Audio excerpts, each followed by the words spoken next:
Good morning, church. Good morning. Some people call me Pastor David. Some people call me David. Some people call me Reverend David. You can call me anything you want to. Just don't call me late for dinner. Last week, I wasn't here, and I want to let you know, Pastor Vivian, I feel like I haven't been here in months. In months. It seems like I've been away forever. But as some of you know, my background is rather checkered, and I was a ward of the state for many years. And I was supposed to get off parole, and the parole board office called me and actually released me early.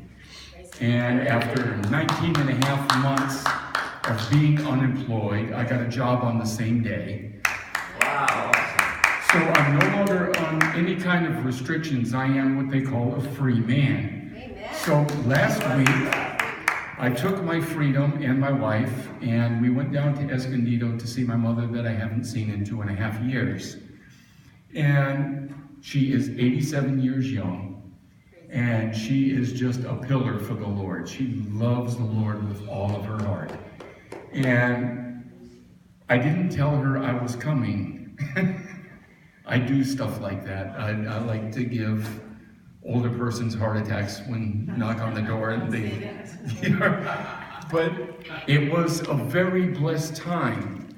And Pastor Vivian allowed me the honor of being able to speak to the congregation not too long ago. And I asked what freedom was. And to me, that's freedom. To be able to go see my mother when I want to. This woman isn't my biological mother. We're not related in any way. God put it on her heart to send me a letter when I was in prison. She said, maybe you need a friend to write to. And what a friend indeed she was, because that was almost 14 years ago. And she is more of a mother today than my mother ever was to me. And this woman is just a special jewel that God sent to me. So when I say God sees the heart, God looked at this woman's heart and knew that she had a calling. When she first started writing to me, she said, I don't think God can use an old woman like me. And I said, Mom, don't discount what God can do. She started writing a letter to me. And at that time, she called me her grandson. Okay? And that progressed into son. Here I am, almost 60 years old, and this woman wants to adopt me. But by God's grace.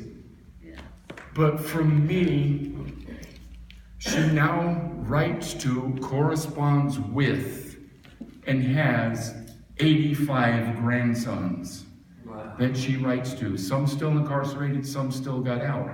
But the ones that got out, like me, God used in there, they are ordained ministers today, like me, and they're all serving the Lord, like me, on this side of the wall. So prison actually for me was a good thing. I wouldn't want to repeat it, but it's a good thing. And God saw my heart. And I gave my heart to God, Pastor Vivian. And that was the greatest thing I'd ever done, because God has done nothing but bless me since. Since. It makes me wait from time to time. But it's okay, because I trust him. When he's ready, it'll come. But give God your heart and your praise. And when you praise, here I am speaking as a praise team member. Praise from your heart. Give it to him, because he deserves. He has done so much for me, and I'm sure each one of you, like Pastor Mark said, has your own testimony as to what God has done. God is good. He's awesome. God rocks. Trust him. And just be you. What does the Bible say? Do not be conformed to this world, but be transformed by the renewing of your mind. Don't be what everybody else wants you to be. Be what God has called you to be. and you'll be such a happy person. Amen.